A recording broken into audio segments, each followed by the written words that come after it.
Welcome back to the Cola Show. In this segment of the show, we're going to talk about navigating the real world, a professional stance. And to help me have this discussion, I decided to enlist a couple of accomplished individuals to weigh in on today's discussion. All right, to my right, I have Sir Sterling. He graduated in 2011 and is the CEO of a locally owned business here in Rockville, Maryland.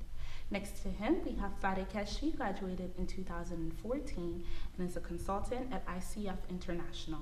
And my last guest for today is Frank Shields. He graduated in 2009 and he works at IBM doing government contracting. Thank you guys so much for being here today. Thank you. Thank you. Okay, so this topic has been a topic that has been of interest to me ever since I was in college. Because a lot of people that are in college, they don't realize that is when they should start having the conversation about how to integrate themselves into the real world, into the workforce, and knowing what it takes. So one of the first things I wanted to talk about is the difference between working your job and living your passion. Like, what do you guys think about that? Because when I went to college, I thought I'm gonna go to college, I'm gonna, get this degree, get a kick-ass job, make a lot of money, and doing exactly what I wanted to do until the world told me, no, we're gonna pay you just enough to do whatever it is that we feel like you can do. What are your thoughts? Sirs, what do you think? I think my biggest thing on following your passion really helped me out was I've had a lot of role models that run their own business. Mm-hmm. And I saw how successful they were, and I even used my parents as an example. I saw where they weren't exactly where I wanted to be, and I see a lot of other people where they were at and they were hitting their goals. And I started realizing that entrepreneurship was the way to go because they're the ones who have truly freedom. They can have vacations whenever they want. They run their own time schedules. They can be home with their family 24/7. And that was a big factor to me. The only thing is I knew I had to make a sacrifice now in order for me to put myself in that situation later. Definitely. And what you were when you were talking, you mentioned freedom. A lot of people associate their passion with freedom, the freedom to be able to do whatever it is that makes you happy. Fadike, what are your takes on that?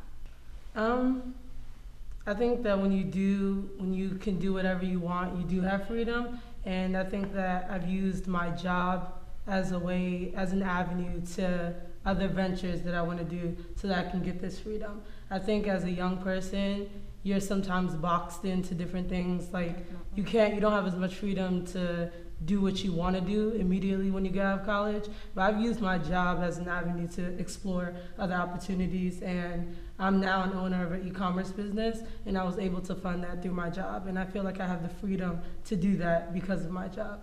Awesome. That's a great take on it, and that's kind of how I see, the Cola Show as the pilot and as a project. This is my passion, and doing my regular 9 to 5 job in government contracting allows me to be able to fund this. And I know with you especially, Frank, because you and I, we've talked about it, we're both kind of in the same field, we both do government contracting, but it seems to me every single time I talk to you that your job and your freedom and your passion is all intertwined into one.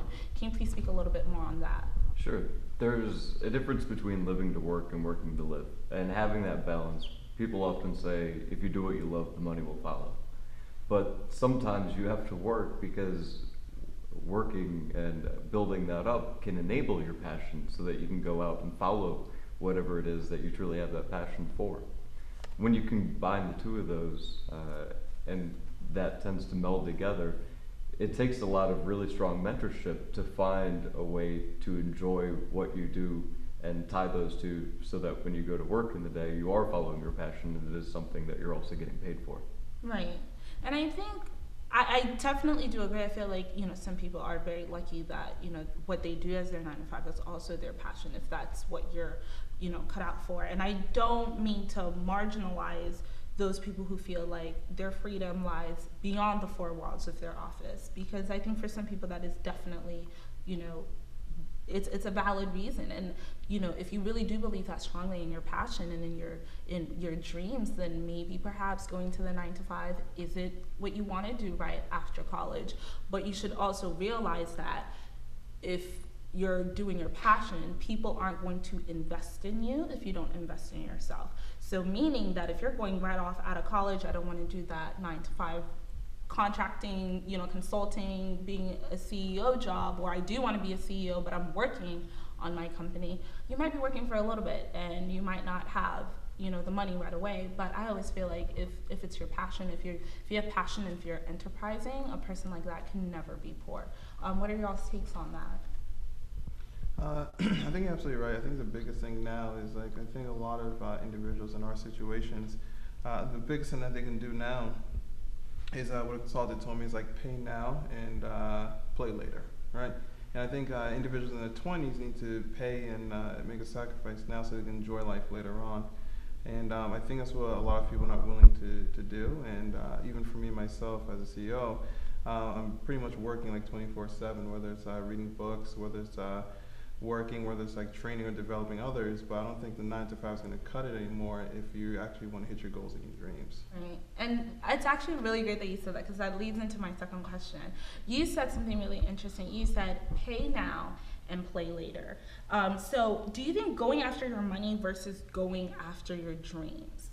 Because let's be honest, we all want to go after our dreams. We all want to, you know, also, you know, have a lot of money and drive nice cars. But sometimes your dreams is going to take you a while, and you're going to be paying, and you might be on that ramen noodle diet for a very long time. So what do you guys think? Get the money now or put in the work? Fadika, what are your takes? Well, I think I'm a hustler at heart, and I think that you should go after your money because in my opinion, all the projects that I want to do, I need money to fund them. So I think going after money, not going after money, but finding ways to make money is very important. Ways to make money. Mm-hmm. Now, Frank, you are definitely a businessman. I know with IBM, you're constantly traveling. You get to experience lots of great things through that opportunity. And I know with your story, school initially wasn't like the thing for you when you first started, and now, you know, you are obviously an intellectual individual and you've been privileged to be able to work at a place like IBM. Now, let's say, hey, I'm an artist and I'm not exactly the IBM nice suit, nice, you know, tie pocket square type, but my dreams are valid. Thank you, Lupita, for reminding us. My dreams are valid. So how do you suggest that I go about that? If I want to be an artist, a filmmaker, a singer, how do you think I should go about that? But I also want to eat. Like, I like food, so. Well, sometimes it takes the capacity to continue learning. And so even when you're not working in 9 to 5, you continue to grow as an individual, as a person. They say that, you know, following your passion versus following money. Bill Gates, for example, would not have been able to be the world's biggest philanthropist if he hadn't worked and studied and continued to grow to become, you know, the $40 billion man that was able to donate and change millions and save millions of lives. But he also dropped out of college and worked in his parents' basement for a while. And there is that balance. So continuing to grow enabled him to ultimately find that path. So for an artist, especially in today's economic situation with a lot of students being saddled with around $36,000 in debt, it's important to have an avenue to find their passion to deliver that pay stream or revenue stream or income for them. But there does need to be a balance with other skill sets so that they can be more than one-dimensional. Right. No, I completely agree. And I think also with Bill Gates, I love that you brought him up as an example. With him, he also had a support system. And I think that if you are going to be that person that is going to go after your passion, I think like the 90s movies, they'll tell you, go after your passion. You don't have to explain it to anyone. Nobody needs to understand you. Just do your thing. But if you are asking me as, like, I don't know, your parent to understand the fact that you're going to drop out of college, you're going to live in my basement, and I'm going to fund you financially for God knows how long until your robot, somebody decides they want to buy it. How do you tell people to articulate their dream and articulate their vision and not be afraid of it because they're not doing the regular 9 to 5 service? What would you say to that individual? What I would honestly say to that individual, me as being an entrepreneur, I would flat out just tell them, just keep doing what you're passionate for. Don't listen to what's normal. Don't listen to what people are telling you like you need to go do this. If you truly believe in what you're doing, that's what it takes. I truly believe to be successful is the individuals going out there and just believing in their project, just believing on where they actually want to see themselves for the future, And when they do things like that, they actually notice things are changing. Because most people in this world that actually accomplish their goals, there's always a lot of people that tell them, like, I call them like naysayers, that are very negative to them and are not really passionate, don't see where they're from. But those are the individuals that are living like normal lives and not really hitting their goals, and they're not really where they actually want to see themselves. Definitely. Fatika, what do you think about that? I think you have to believe in yourself. I think the biggest thing is believing in yourself, because self-promotion is the best promotion. No one can sell your brand better than you can. And if you're not confident in how you convey your brand to other people, then how can you expect them to buy into what you're selling? So I think that's really important. A lot of people who have projects and businesses, they don't even believe in themselves, and that's really where it starts. If you show other people who support you that you believe in yourself, I think that eventually they'll follow. Okay.